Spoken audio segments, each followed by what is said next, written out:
this is another solution to getting a hip flexor stretch and a little bit of calf stretch while you're working out. In this case, doing the most important muscle group we can imagine, the biceps, right?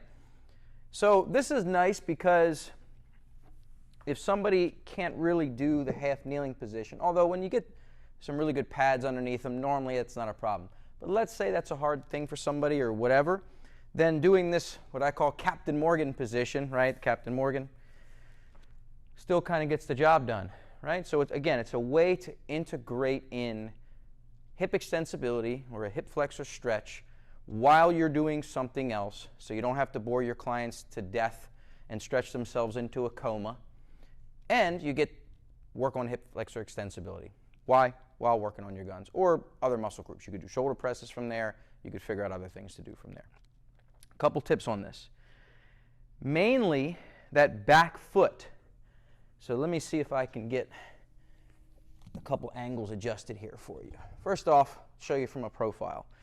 What I'm looking for here is that they lead with their hips and drive in. So kind of get some of the weight here, keeping that back heel flat. So this is where we want it, not like this, right?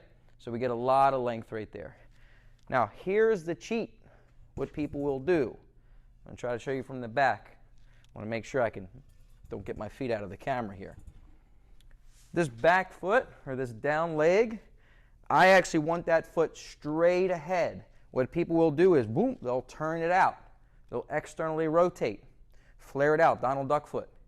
That takes away the entire hip flexor stretch. So you want to make sure that they're straight, even have them slightly internally rotate it.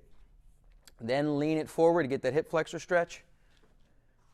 And then there you go. So from the front view, look at this foot here. They'll turn it out, even a little bit. So I tell them actually to turn it in slightly. So sometimes it'll pull out and it'll get right to the middle there. And of course you would do one side, one full set of curls with one leg down. The next set you come to, so you do at least 2 sets, you switch legs. So you at least get one side done. Or the other way to do it is, and I've talked to some trainers and they prefer this, is they'll do one stretch, one curl, or one stretch with one row with a band or something like that, or one stretch with one arm press, and then switch legs and switch hands. So that way you can get both sides done at the same time. That's personal preference, up to you.